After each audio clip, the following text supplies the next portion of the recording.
Child, you ain't got to worry about her, Mama chimed in to Persephone's surprise, 'cause when she started with it, I thought she wasn't gonna stick with it.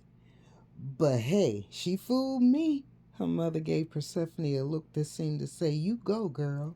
Persephone felt her ears get a little warm, and she was so touched that she had to swallow past a slight lump in her throat. "You ready to go, lady? You know the show starts in 20 minutes," Persephone said, jingling her keys, giving Carmen a hint that it was time that they swoop. "Okay, okay, Miss Thing. We going. She was still checking out Persephone's figure as she slipped on her jacket. Carmen had parked her 92 Cutlass at the curb in front of the house. Persephone had left her car in the driveway earlier, not bothering to park in the garage since she knew she'd be going out tonight. The two women stepped on the lawn to admire Carmen's new car. Triple red wasn't to Persephone's taste, but it wasn't her car. "Carmen, girl, you know it's bad." Persephone gushed her compliment and then walked back to her car, trying to get them on their way so they wouldn't miss too much of the show. On the way to the club, Carmen couldn't shut up about Persephone's weight loss. "Mama told me last Thursday when I talked to her that she had seen you in church Easter Sunday and that you look good. But I had no idea, child, huh?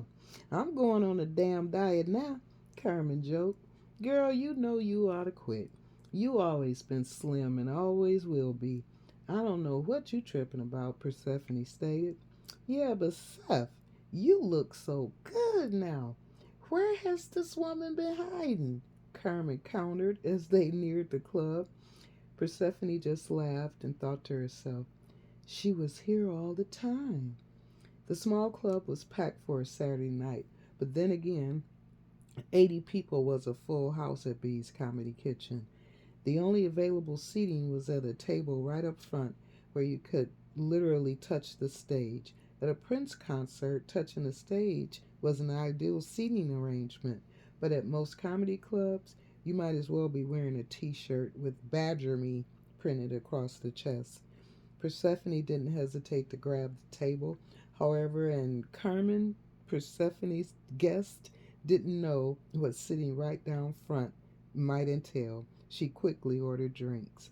By the time the drinks arrived, a 7 Up for Persephone and a cognac and Coke on ice for Carmen, the waitress told Carmen that showtime was in 2 minutes, and Carmen paid for her drinks. No tip. Persephone didn't drink, and one glass of wine was usually her limit, but she did know that red wine was served with most meats and white wine with fish and all that. She was also aware that cognac was a liqueur and was supposed to be consumed without ice and certainly not without Coca and certainly not with Coca-Cola. This was definitely a black thing. At least in Detroit it was. A house party wasn't a house party there unless you served Remy Martin and Coke on ice. Persephone had long ago concluded that if Princess Di or somebody ordered a cognac and Coke on ice tomorrow, then it would be the new in thing to do. But because this trend had originated in the black community, people thought it must be consumed that way out of sheer ignorance instead of the fact that it was a personal preference. Persephone was shocked and pleased when Patrick Pulaski took the stage as the night's MC. She could remember reading a write up on him in the Metro Times a few months back that said he was touring the college circuit and was soon slated for a few auditions in LA for some upcoming movie and television shows.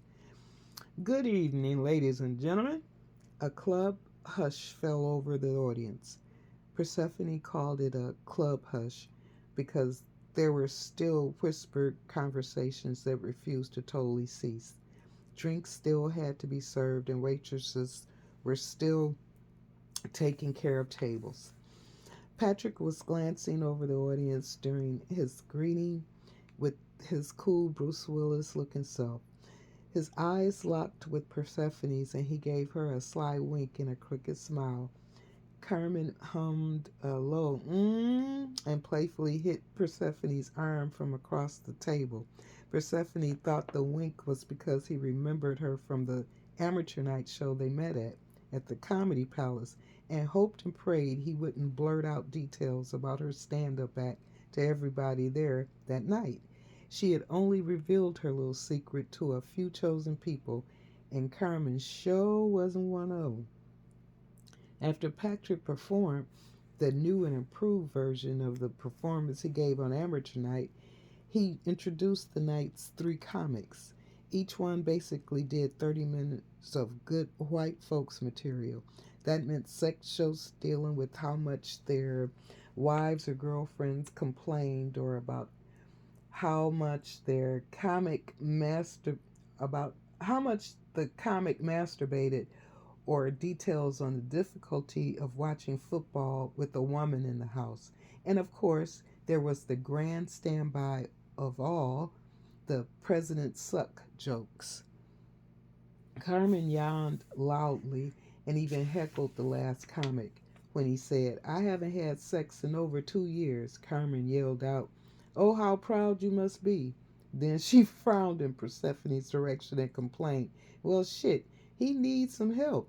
With a deep set frown, Persephone just dropped her head for a minute. Even though the people down front seemed to enjoy Carmen's comment, Persephone was embarrassed. Patrick returned for his hilarious finale, then the show was over. Persephone wanted a chance to say hello to Patrick before she left and told Carmen she had to go to the ladies' room and she'd be right back. She hurried over to the bar and was about to ask the bartender where she might find Patrick when he emerged from the door that led to the backstage area. He smiled and headed in her direction. "Hey, how are you, Patrick?" Persephone said with a big dimpled smile. "Much better now. I was just about to see if you had left the club already. I'm glad you stayed around. Where's your friend?" Patrick asked in his ever so suave way. "Oh, that's Carmen, my cousin. She's waiting for me to come from the ladies' room," Persephone said, not making sense. "I'm so glad you didn't say anything about me tonight." "What? Say something about you? How could I do that?" Patrick seemed to be getting a little hesitant now. He raised an eyebrow and tilted his head a little to the side, looking closer at Persephone, clearly puzzled.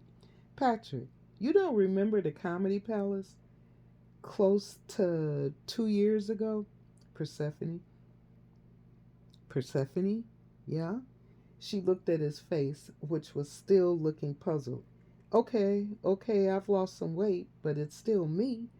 Persephone didn't want to broadcast that information to everyone. It was looking at Patrick with a serious expression now. Oh, Patrick said, slapping a hand to his forehead. "You sang Natural Woman." Uh-oh.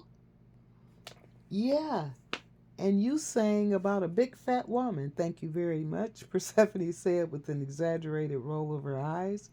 Then, unexpectedly, Patrick grabbed Persephone by the shoulders and hugged her like a long lost friend. "Baby girl, you looking good," Patrick exclaimed as the two broke the embrace. Persephone stood back and let him take a long look. The two were laughing and talking, and Patrick was sharing some of his road stories when Carmen came marching up to them, obviously pissed. "Hello?" Carmen said with a slight smile and a nod to Patrick. "Oh, Carmen, oops, I'm sorry. I forgot you were there, girl. Carmen, this is Patrick. Patrick Carmen," Persephone said, feeling guilty. Carmen had to have been waiting for her for over 20 minutes. "Hello, Carmen," Patrick said, and extended his right hand for a handshake.